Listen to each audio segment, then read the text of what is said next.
નમસ્કાર વિદ્યાર્થી મિત્રો, અમૃતસરના ક્લાસમાં તમારું સ્વાગત છે। આજનો ટોપિક આપણો જીઓસી માં સહસંયોજક બંધનું વિખંડન જોવું છે। તો ચલો જોઈશું સહસંયોજક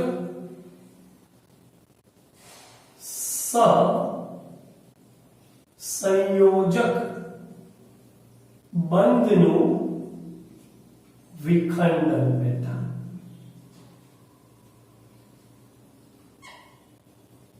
સરસ મજાનો ટોપિક છે જેને આપણે અંગ્રેજીમાં ફિશન ઓફ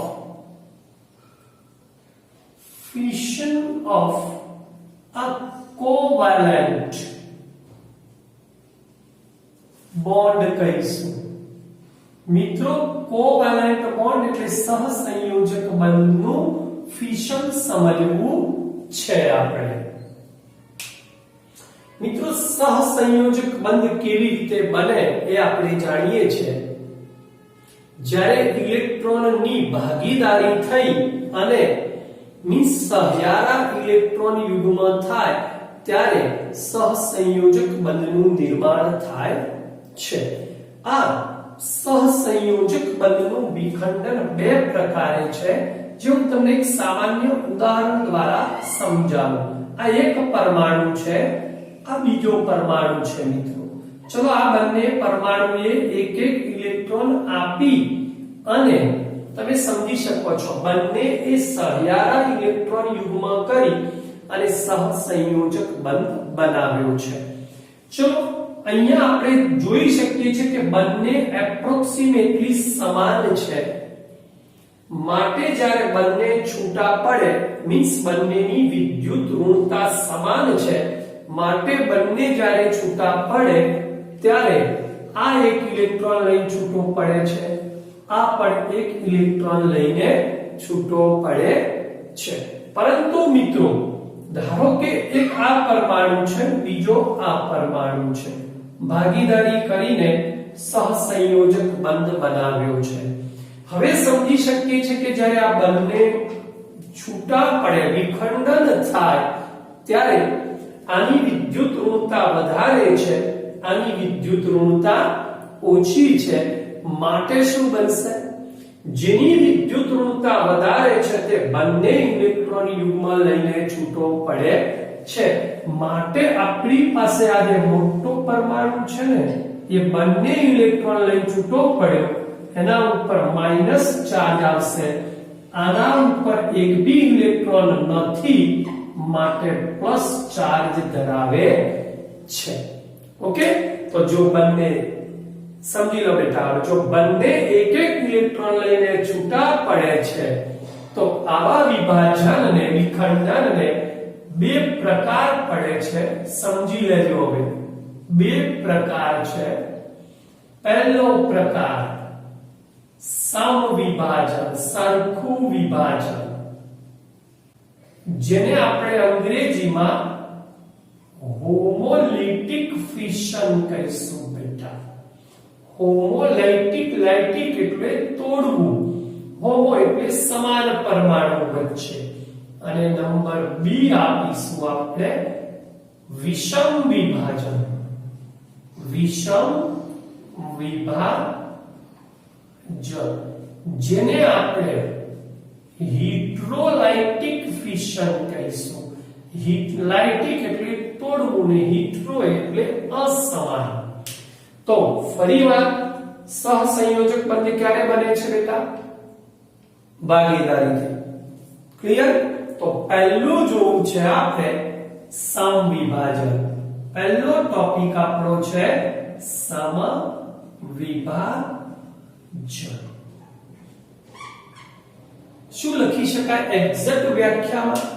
કે બે સમાન વિદ્યુત ઋણતા વાળા પરમાણુ વચ્ચે જ્યારે સહસંયોજક બંધનું વિખંડન થાય ત્યારે બંને એક એક ઇલેક્ટ્રોન મેળવે છે, મીન્સ સહસંયોજક બંધ। સમજો બેટા, સહસંયોજક બંધમાંના પરમાણુની વાત છે. પરમાણુ વચ્ચે જે પેલા સહિયારા ઇલેક્ટ્રોન યુગ્મ હતા, સહિયારા ઇલેક્ટ્રોન યુગ્મ પૈકી સહસંયોજક બંધમાંનો પ્રત્યેક પરમાણુ તેમની વચ્ચેના સહિયારા ઇલેક્ટ્રોન યુગ્મ પૈકી એક એક ઇલેક્ટ્રોન મેળવે, એક એક ઇલેક્ટ્રોન મેળવે તો આવા વિભાજનને સમવિભાજન કહે છે. ફરીથી બેટા, સમવિભાજન ક્યારે શક્ય બને? તો જ્યારે બંને પરમાણુ કયા પરમાણુ? છૂટા પડતા બંને પરમાણુ વચ્ચેની વિદ્યુત ઋણતાનો તફાવત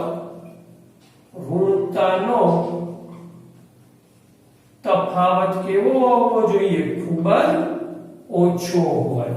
મીન્સ લગભગ બંનેની વિદ્યુત ઋણતા સમાન હોય ત્યારે તે સમવિભાજન અનુભવે છે. ક્લિયર?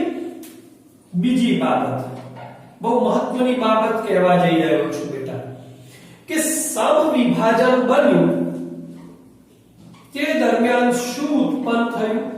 તો સમવિભાજન દ્વારા શું બન્યું? બનતી તટસ્થ સ્પીસી પણ શું ધરાવે છે?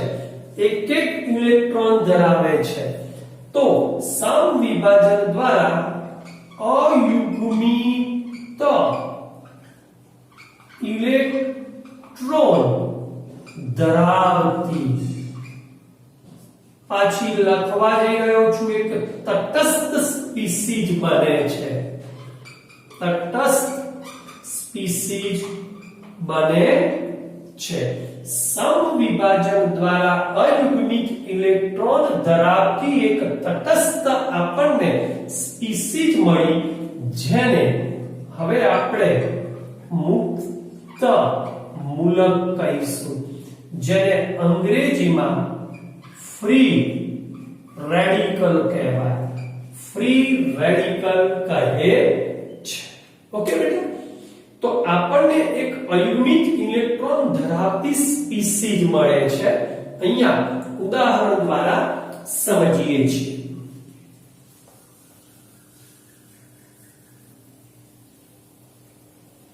ચલો મિત્રો, ઉદાહરણ દ્વારા સમજીશું. ધારો કે આપણી પાસે કોઈ RX નામનું કોઈ સંયોજન છે કે જેમાં આપણી પાસે કોઈ RX નામનું કમ્પાઉન્ડ છે. RX એમાં અહીંયા કાર્બન અને હેલોજનની વિદ્યુત ઋણતા સમાન હોય ત્યારે શું બને? એક જોજો, હવે સંજ્ઞા જોજો, અર્ધ શીર્ષ વક્ર તીર કહેવાય આને. હું લખી દઉં છું અહીંયા આ સંજ્ઞા, અર્ધ શીર્ષ વક્ર તીર છે. અર્ધ શીર્ષ વક્ર તીર મીન્સ એક ઇલેક્ટ્રોન X પાસે તો બીજો ઇલેક્ટ્રોન R પાસે જશે અને આપણું સમવિભાજન શક્ય બન્યું. હોમોલાઇટિક R ઉપર એક ઇલેક્ટ્રોન અને X ઉપર એક ઇલેક્ટ્રોન મળે છે. અયુગ્મિત ઇલેક્ટ્રોન ધરાવતી તટસ્થ સ્પીસીઝ બંને મળી, જેને આપણે મુક્ત મૂલક તરીકે ઓળખીશું. તો અર્ધશીર વક્ર તીર વડે વિભાજન સમજાવી શકાય. બેટા, અડધા તીર વડે આપણે સમજાવીશું.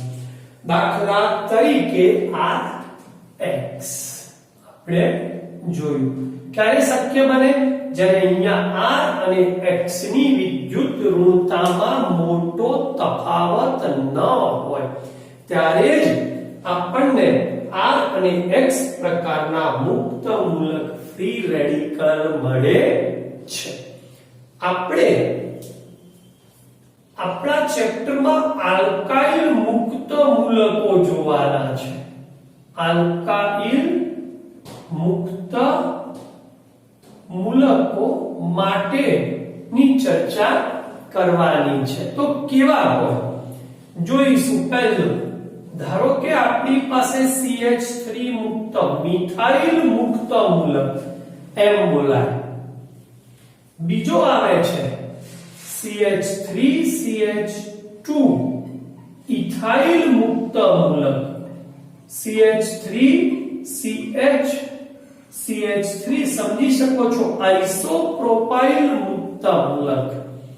અને CH3 અને CH3 તૃતીયક બ્યુટાઇલ મુક્ત મૂલક. બરાબર ધ્યાન આપીશું. અને કીધું આપણે મિથાઇલ મુક્ત મૂલક, અને કીધું આપણે ઇથાઇલ મુક્ત મૂલક,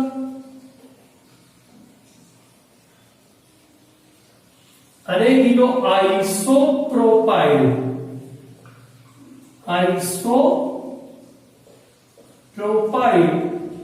મુક્ત મૂલક, અને આને કીધું તૃતીયક બ્યુટાઇલ મુક્ત મૂલક.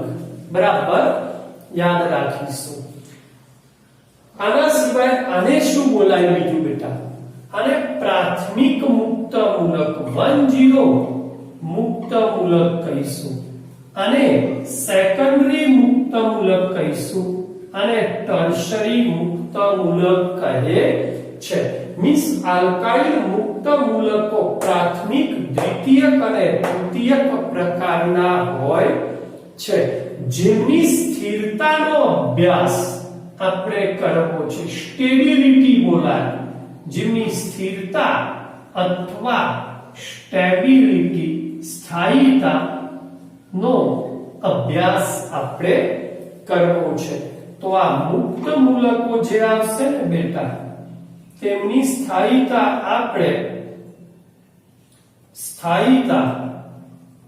આપણે બે અસરો છે. એક અતિસંયુગ્મન અસર, જેને આપણે આગળ ઉપર હાઇપર કોન્જુગેશન કહીશું. હાઇપર કોન્જુગેશન અતિસંયુગ્મન અસર દ્વારા સમજાવી શકાય. જે આપણે એની સ્ટેબિલિટી અથવા સ્થિરતા વિશેનો અભ્યાસ આગળ ઉપર કરીશું. છતાં બી કહી દઉં તમને બેટા, પ્રાથમિક થી તૃતીયક તરફ જતા પ્રાથમિક મુક્ત મૂલક થી, યાદ રાખી લેજો, તૃતીયક મુક્ત મૂલક તરફ જતા સ્થાયીતા વધે છે. હવે મિત્રોને એક પ્રશ્ન થાય કે સર આ કેમ ઓછો અને આ કેમ વધારે? તો આ જ ટોપિક હું તમને જ્યારે આપણી અતિસંયુગ્મન કે અસર, પ્રેરક અસર અને અતિસંયુગ્મન અસર ચાલશે એ વખતે તમને સમજાવીશ.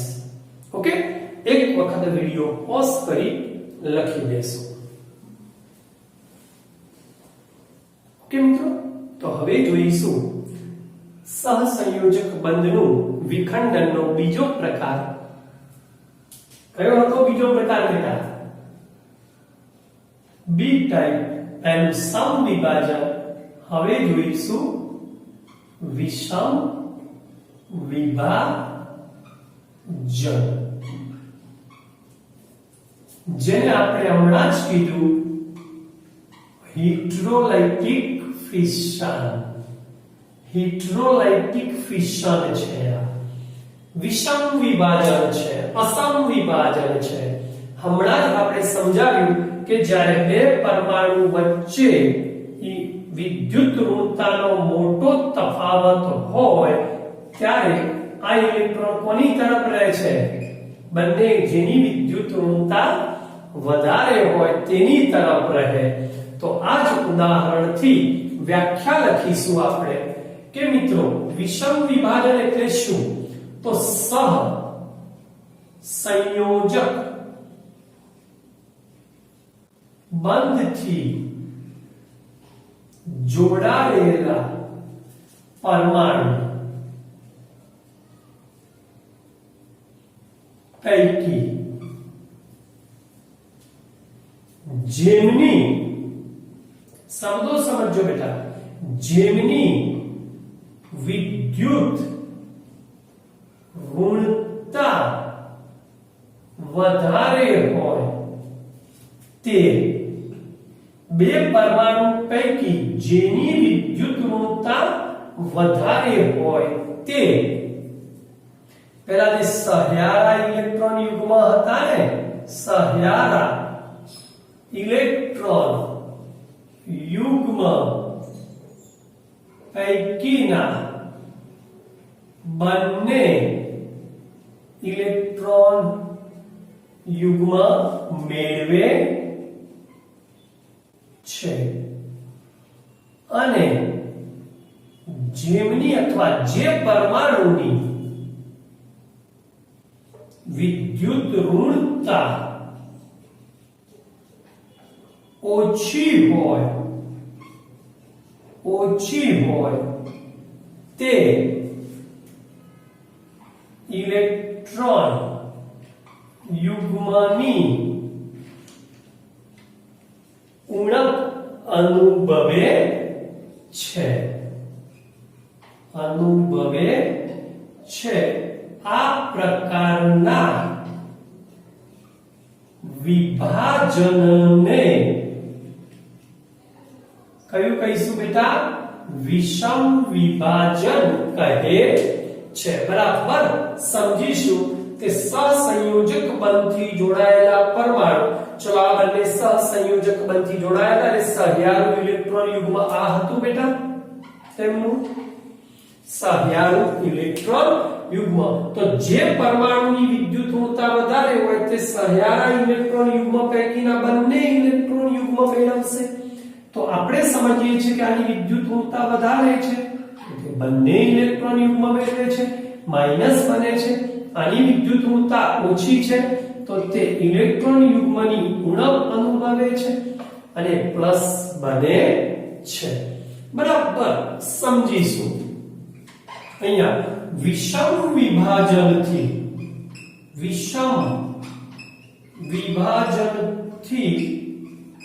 મળતી જે સ્પીસીઝ છે પૈકી બે સ્પીસીઝ મળી આપણને, એક અને બે.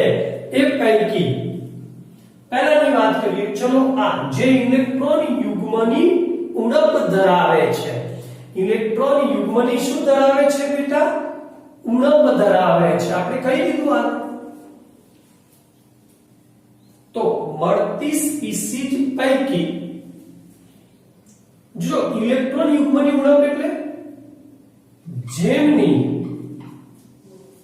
બાહ્યતમ કક્ષાની ઇલેક્ટ્રોન રચના સંયોજકતા કક્ષક ષષ્ટક ઇલેક્ટ્રોન રચના હોય, જેમની ષષ્ટક 6 જ હોય. સમજો ષષ્ટક છે બેટા, 6 જ ઇલેક્ટ્રોન યુગ્મ ધરાવે. લખી દો ઇલેક્ટ્રોનીય રચના ધરાવે છે અને તે ધન વીજભાર ધરાવે છે.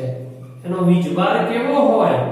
ધન વીજભાર ધરાવે છે. અહીંયા જોઈ લો મિત્રો, ધન વીજભાર ધરાવે છે. આવી સ્પીસીઝ કે જેની ઇલેક્ટ્રોન રચના ષષ્ટક રચના હોય અને જેના ઉપર ધન વીજભાર હોય તેને આપણે કેટાયન કહીશું. શું બોલીશું? કેટાયન કહે છે. જ્યારે આમાંથી જે સ્પીસીઝ પાસે જે સ્પીસીઝ અષ્ટક રચના ધરાવે, અષ્ટક પેલી ષષ્ટક હતી, આ અષ્ટક રચના ધરાવે તથા સાથે સાથે બીજું શું હોય?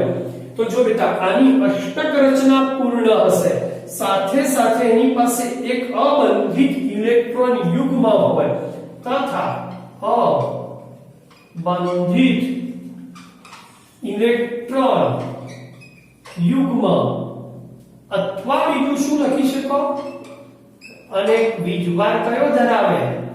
ઋણ વીજભાર ધરાવે છે. ફરીથી જે સ્પીસીઝ અષ્ટક રચના ધરાવે છે તથા અબંધિત ઇલેક્ટ્રોન યુગ્મ ધરાવે છે અને ઋણ વીજભાર ધરાવે છે તેવી સ્પીસીઝને આપણે એનાયન તરીકે ઓળખીશું. ઓકે, એક નાની બાબત મારે અહીંયા એક બાબત સમજાવી છે. કેટાયન સમજો, બધા જ ધન વીજભારિત હોય ને કઈ કેટાયન તરીકે વર્તતા નથી. એક નાના ઉદાહરણથી તમે સમજાવો મિત્રો, બરાબર યાદ રાખશો મિત્રો. આપણે જાણીએ Na માંથી Na+ અને ઇલેક્ટ્રોન બને છે. ચલો, Na માંથી Na+ અને ઇલેક્ટ્રોન બને છે. શું Na+ એ આપણા ઉદાહરણ પ્રમાણે કેટાયન સ્પીસીઝ કહેવાય? ન કહેવાય. કેમ? તો જો મિત્રો ધન વીજભાર તો ધરાવે છે પણ ષષ્ટક ઇલેક્ટ્રોન રચના નથી એની. યાદ રાખશો, આની ઇલેક્ટ્રોન રચના શું થઈ જાય બેટા? આપણે જાણીએ છીએ પહેલી તો 1s2 2s2 2p6 બને, કારણ કે અહીંયા 1s2 2s2 2p6 અને 3s1 હોય, પણ આ ઇલેક્ટ્રોન બાહ્યતમ કક્ષાનો ગુમાવ્યો.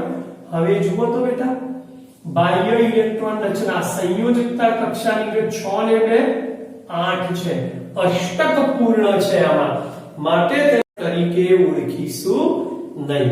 બરાબર યાદ રાખીશું. આ થોડું એક્સ્ટ્રા તમને સમજાવ્યું. ચલો આગળ જોઈએ બેટા. બે વસ્તુ બરાબર યાદ રાખવાની, એક ષષ્ટક ઇલેક્ટ્રોન રચના હોય અને ધન વીજભાર ધરાવે તો કેટાયન, અષ્ટક રચના હોય અને અબંધિત ઇલેક્ટ્રોન યુગ્મ અને ઋણ વીજભાર ધરાવે તો એનાયન. બીજા ઘણા બધા ઉદાહરણ છે જે આપણે આગળ ઉપર ચર્ચા કરીશું મિત્રો. કેટલીક વખતે કેટાયન કેવા એનાયન કેવા એની આગળ ઉપરની આપણી ચર્ચા છે. તો અહીંયા એક સરસ મજાના ટોપિક વિશે આગળ જોઈએ બેટા. આપણે શું કીધું કે ધારો કે આ એક આપણું કાર્બનિક સંયોજન છે CH3 અને Br. આ આપણો સહસંયોજક બંધ છે, બ્રોમોમિથેન છે. મિત્રો આપણે જાણીએ છીએ કે જ્યારે બી તેનું વિખંડન થાય ત્યારે બ્રોમિનની વિદ્યુત ઋણતા CH3 ના કાર્બન કરતા વધારે હોવાથી આ બંને ઇલેક્ટ્રોન યુગ્મ કોણ લઈ જાય? જો હવે સંપૂર્ણ તીર આવ્યું, પેલામાં અર્ધ શીર્ષ તીર હતું, અહીંયા સંપૂર્ણ તીર દર્શાવ્યું, બંને ઇલેક્ટ્રોન યુગ્મ બ્રોમિન લઈ જાય તો આપણી પાસે CH3 ઉપર ધન વીજભાર આવ્યો અને Br ની અષ્ટક રચના પૂર્ણ થઈને ઉપર કયો વીજભાર આવ્યો? માઈનસ આવે છે. તો આ જે સ્પીસીઝ મળી એને કાર્બો કેટાયન કહેવાય અને આ જે સ્પીસીઝ મળી એને એનાયન કહેવાય. હવે તમને એમ થશે કે સાહેબે કાર્બો કેટાયન કેમ લખ્યો?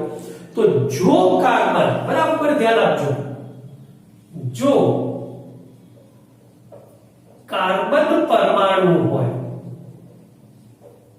પર ષષ્ટક ઇલેક્ટ્રોનીય રચના બનતી હોય, ષષ્ટક ઇલેક્ટ્રોન રચના હોય અને બીજો ધન વીજભાર આવે ત્યારે તેને શું બોલવાનો? કાર્બો કેટાયન બોલવાનો. ક્લિયર? તો જો આપણી પાસે સ્પીસીસ તરીકે કાર્બન ઉપર પ્લસ આવતો હોય તો એને કાર્બો કેટાયન બોલીશું. ક્લિયર? ચલો મિત્રો, કાર્બન ઉપર પ્લસ છે તો હવે મારે થોડી સમજૂતી આપવી છે તમને કાર્બો કેટાયન વાઇસ. સમજીશું. હવે આપણે જોયો CH3 પ્લસ કાર્બો કેટાયન, એનું સંકરણ કયું હોય? યાદ રાખશો, પૂછાઈ ગયેલો પ્રશ્ન છે. સંકરણ sp2 હોય. તમે આ સંકરણની મેથડ આપણા રાસાયણિક બંધનમાં પણ ચલાવેલી છે, એ પ્રમાણે જોશો તો તમને મળી રહેશે sp2. જ્યારે પણ sp2 સંકરણ હોય ત્યારે તેનો આકાર ઓલવેઝ કયો હોય બેટા? સમતલીય ત્રિકોણીય.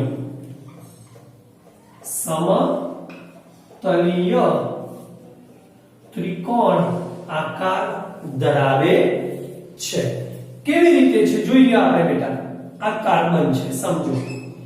એની સાથે આ એક હાઇડ્રોજન, આ બીજો હાઇડ્રોજન અને આ ત્રીજો હાઇડ્રોજન. જોઈ લો, આ સમતલ છે, એક જ પ્લેનમાં આવેલા છે ત્રણે. સમતલીય ત્રિકોણીય બંધારણ ધરાવે છે આ કાર્બનનું sp2 સંકરણ. સમજો, કાર્બનની sp2 સંકૃત કક્ષક હાઇડ્રોજનની 1s કક્ષક સાથે સંમિશ્રણ પામે છે. શબ્દો મિત્રો સમજો બરાબર. કાર્બનની sp2 એ હાઇડ્રોજનની 1s કક્ષક સાથે સંમિશ્રણ પામી એવો આ 1, આ 2 અને આ 3 અને 3 CH સિગ્મા બંધ બનાવે છે. 3 CH સિગ્મા બંધ બનાવે છે. હજુ કાર્બનમાં તો sp2 જ આવ્યું, એક p કક્ષક બાકી રહી. તે સમતલને લંબ આ રીતે ઉપર અને આ રીતે નીચેના ભાગે, આ રીતે સમતલના ઉપર અને નીચે મીન્સ બાકીની કાર્બનની જે કક્ષક છે બેટા એ સમતલને કેવી રીતે લંબ ગોઠવાય છે અને એ જે કક્ષક છે આ એ ઇલેક્ટ્રોન ધરાવતી નથી, ઉણપ વાળી છે. ઇલેક્ટ્રોન યુગ્મની ઉણપ ધરાવે છે. ઓકે બેટા, તો કાર્બો કેટાયન વિશે જોયું, એની સ્થાયીતા જોઈશું. એક વખત વિડિયો પોઝ કરી લખી દો, પછી જોઈએ સ્થાયીતા. હવે આગળ જોઈએ કે જે સમજી લો કાર્બો કેટાયનની થોડી ચર્ચા કરવી છે આપણે. કાર્બો કેટાયન તો જે સ્પીસીઝમાં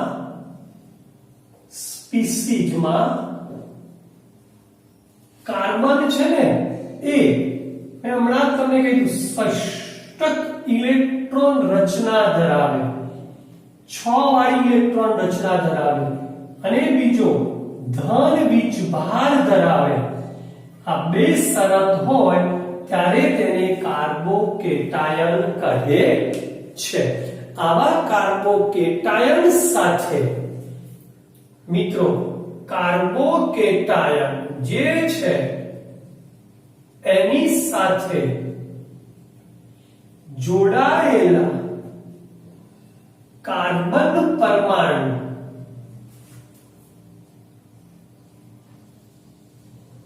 ની જે સંખ્યા છે ને આધારે આપણે તેને પ્રાથમિક, દ્વિતીયક અને તૃતીયક કાર્બોકેટાયનમાં 1,0 કાર્બોકેટાયન, સેકન્ડરી કાર્બોકેટાયન અને ટર્શરી કાર્બોકેટાયનમાં વર્ગીકૃત કરીએ છીએ. ચલો જોઈએ. તો દાખલા તરીકે મિત્રો આ CH3 ઉપર ખુદ પ્લસ છે માટે આને હવે બોલવાનો મિથાઇલ કાર્બોકેટાયન. ચલો CH3 જોડે CH2 ઉપર પ્લસ છે, એક કાર્બન જોડાયો છે. કાર્બોકેટાયન સાથે જોડાયેલા કાર્બન પરમાણુ કાર્બોકેટાયન સાથે એક જોડાયો છે માટે બોલાય અને ઇથાઇલ કાર્બોકેટાયન. કાર્બોકેટાયન પણ કયા પ્રકારનો? પ્રાથમિક પ્રકારનો કાર્બોકેટાયન. ચલો એની સાથે બે જોડાય તો હમણાં જ જોઈ લીધું. શું બોલીશું? નામ નથી કહેવાનું હવે. આઈસો, બોલો. ઓકે. પ્રોપાઇલ કાર્બોકેટાયન કહેવાય જેને. આઇસોપ્રોપાઇલ કાર્બોકેટાયન કહીશું. જો કાર્બન સાથે કેટલા CH કાર્બન જોડાયા છે? 2 માટે આને કયો કહીશું બેટા? દ્વિતીયક પ્રકારનો કાર્બોકેટાયન. C જોડે 3 CH3 છે કાર્બોકેટાયન, તો આને કીધો તો તૃતીયક બ્યુટાઇલ કાર્બોકેટાયન, જે કયા પ્રકારનો છે? તૃતીયક કાર્બોકેટાયન છે. જે રીતે મુક્ત મૂલકની, સમજી લેજો બેટા, મુક્ત મૂલકની સ્થાયીતા જોઈ તે જ રીતે તેમની પણ સ્થાયીતા સેમ ટુ સેમ. સ્થાયીતા કોની વધારે હોય છે? તો અહીંયા લખી દો. આ શબ્દ યાદ રાખજો. હવે મુક્ત મૂલક તથા કાર્બોકેટાયન બંનેની સ્થાયીતા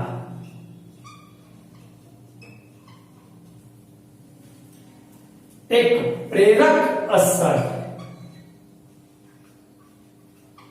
અને 2 અતિસંયુગ્મન અસર દ્વારા સમજાવી શકાય. બંનેની સ્થાયીતા આપણે પ્રેરક અસર જ્યારે ભણીશું અને અતિસંયુગ્મન અસર ભણીશું ત્યારે સમજાવીશું.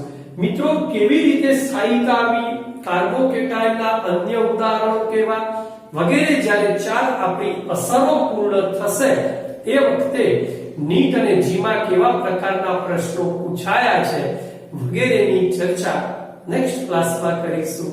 ત્યાં સુધી અમરીશ સરને રજા આપશો. મળીએ નેક્સ્ટ ક્લાસમાં. જય શ્રી કૃષ્ણ.